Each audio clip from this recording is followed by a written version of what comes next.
नमस्कार, मी अजय वर्मा आणि आपण सगळे पाहतात थिंकिंग ऑफ यूथ, विचार युवकांची। सध्या आपण विरार पूर्वेच्या प्रभाग क्रमांक 7 फुलपाडा डॅम या ठिकाणी उपस्थित आहे। आपलं पाठीमागे बघू शकतात हिराबाई अपार्टमेंट आहे। आज रविवारचा दिवस आहे। हिराबाई अपार्टमेंटचा काल रात्रीचा सुमारास एक फ्लॅटचा स्लॅब पडला होता आणि स्लॅब पडल्यानंतर अचानक महापालिकेने त्या लोकांना त्वरित सगळं रूम खाली करण्यासाठी सांगितलेलं आहे आणि रविवारच्या दिवशी सर्वजण बाहेर पडत आहे, त्यांचं सामान घेऊन जीवदानी मंदिरात जीवदानीजवळ शिफ्ट होत आहे।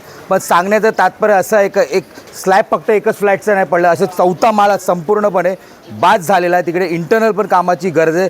सध्या या बिल्डिंगचं बाहेरचं काम चालू होता आणि बाहेरचं काम चालू असताना कॉन्ट्रॅक्टरला पण थांबवण्यात आलं आहे का C2A रिपेअरिंगची नोटीस आली होती। C2A म्हणजे लोक पहिलं बाहेर पडतील, त्यानंतर त्या बिल्डिंगची दुरुस्ती होते। ह्या प्रसंगी आता लोकांचा नाहक परेशानी त्यांना बघायला भेटतो। ज्या प्रकारे आपण बघू शकता रविवारचा दिवस पावसाळा चालू असताना भर पावसात त्यांना आपला घराचं सामान घेऊन, लहान बाळ घेऊन, आजारी पेशंट घेऊन, आई वडिलांना घेऊन ते लोकांना बाहेर पडत आहे। कशा प्रकारे इकडची परिस्थिती आपण बघितली असेल तर वसई विरारमध्ये गेले आज नाही, इकडे अनेक वर्षापासून अनधिकृत बांधकामाचा भेसाड आहे। ज्या प्रकारे अनधिकृत बांधकाम अति मोठ्या प्रमाणात आजही वसई विरारमध्ये चालू आहे, त्यावरती वसई विरार महानगरपालिका कारवाई का नाही करत? ह्या प्रकारे जे 2015च्या अगोदरची बिल्डिंगला मुख्यमंत्री देवेंद्र फडणवीस यांनी सांगितलं होतं की त्यांना लिगलाइज करण्यात येणार आहे, पण ज्या बिल्डिंगची अवस्था अतिशय खराब आहे, त्यांना दुरुस्ती करूनसुद्धा त्यांना त्या लोकांना कुठे ना कुठे समाधान भेटलं पाहिजे। पण आता ह्या लोकांना इमिजिएटली बाहेर काढण्याचं काम चालू आहे। पोलीस प्रशासन इकडे उभे,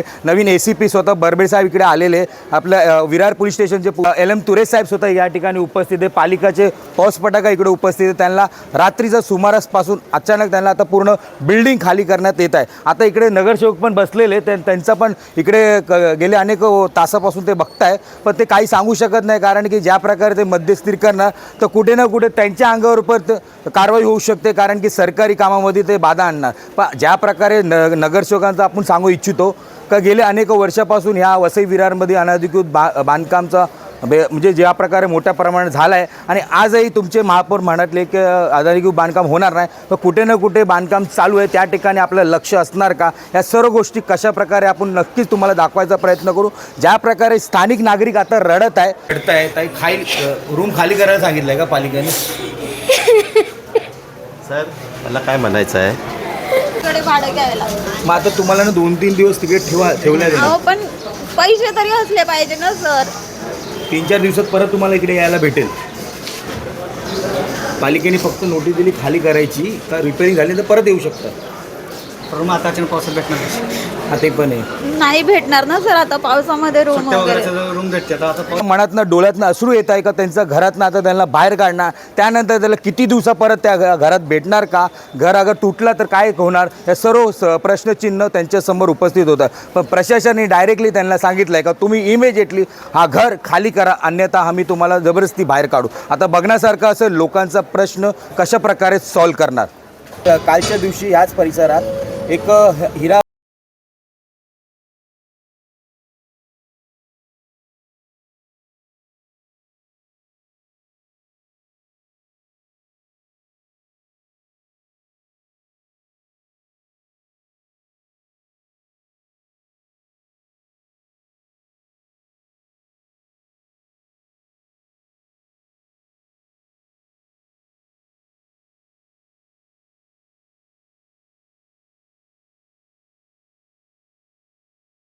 रिपेअर करून घेतो आणि रिपेअर करून आम्ही राहतो, परंतु दबाव आल्यानंतर शेवटी त्यांच्यावर प्रेशर आलं का बाबा एखादी दुर्घटना झाली तर त्याला अधिकारी जबाबदार धरले जातील। त्यामुळे पोलीस आले, पोलिसांनी देखील बघितलं, त्याच्यामध्ये शेवटी वाद मिटवण्याचा प्रयत्न केला। परंतु तुम्हाला सगळ्यांना मी एक सांगेन की अशी नोटीस यायच्या आधी सोसायटीने, प्रत्येक सोसायटीने जर आपली सोसायटी मेंटेन ठेवली, रंगरंगोटी केली, रिपेअर केली तर हाही वेळ येणार नाही।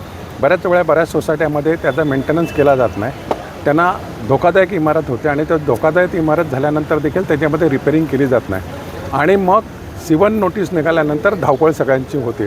अधिकाऱ्यांचं एक म्हणणं असं आहे की बाबा C1 झालं, धोकादायक झालं, तुम्ही खाली करून रिपेअरिंग करायचं असेल आणि तसा रिपोर्ट आला तर तुम्ही करू शकतात, पण लोकांचा आग्रह असतो का आम्ही राहतो तिकडेच रिपेअरिंग करणार आणि त्याच्यामध्ये अधिकारी तयार होत नाही, कारण शेवटी काही अधिकाऱ्यांना या कारणामुळे जेलची हवा देखील खावी लागलेली होती, त्यामुळे ते हिंमत करत नाही आणि आता डायरेक्ट मंत्रालयातनं मुख्यमंत्र्यांच्या कार्यालयामधनं असा आदेश आलेला आहे की ह्याच्यामध्ये जर असं धोकादायक इमारत असेल तर पोलिसांनी त्यामध्ये स्वतः लक्ष घालून ती रिपेरिंग व्हायच्या आधी खाली केली पाहिजे आणि मगच रिपेरिंग केली गेली पाहिजे. त्यामुळे अशा काही नियम आल्यामुळे, काही अटी आल्यामुळे अधिकाऱ्यांचं देखील म्हणणं असं आहे की बाबा ह्याच्यामध्ये अशा धोकादायक इमारतीमध्ये आम्ही रिस्क घ्यायला तयार होणार नाही. तर मी सगळ्या जनतेला किंवा सोसायट्यांना एक विनंती करेन की आपल्या सोसायटीचं, बिल्डिंगचं आपण रिपेरिंग वेळेमध्ये जर केलं तर निश्चित आपल्याला सीवनची नोटीस येणार नाही. आणि ज्यांना सीवनच्या नोटीस आलेल्या आहेत त्यांना जे जे काही सहकार्य महापालिकेकडनं लागेल, नवीन परमिशनचं असेल, रिपेरिंगचं असेल, समजा रिपेरिंग होण्यासारखं असेल, तसा रिपोर्ट येत असेल तर जे सहकार्य लागेल ते सगळंच्या सगळं सहकार्य वसई विरार शहर महापालिका आपल्यासाठी करायला तयार आहे. एक ठिकाणी आपण बोलतात की रिपेअरिंग जुनी बिल्डिंग ते ठीक आहे, आपण मान्य केलं, पण नवीन बिल्डिंग जी आता निर्माण होते बाजूलाच लागून तिकडे डॅम परिसरात नवीन बिल्डिंगचा निर्माण होतो, अनेक ठिकाणी नवीन बिल्डिंग निर्माण, त्यावरती पालिका कारवाई का नाही करत? बघा, नवीन जर अनधिकृत असेल, तुम्ही तक्रारी केल्या तर निश्चित त्याच्यावर कारवाई केली जाईल, कारण आता जोरात मोठ्या प्रमाणामध्ये कारवाई चालू आहे. परंतु आपल्या नजरेत असे कुठची आली तर निश्चित तुम्ही आम्हाला सांगा, त्यांच्यावर कारवाई करण्याचा आम्ही आदेश अधिकाऱ्यांना देऊ, किंबहुना ते करण्याचे कामच त्यांचं असल्या कारणाने जर असं कारवाई होत नसेल तर आम्ही त्या अधिकाऱ्यांवर कारवाई करू.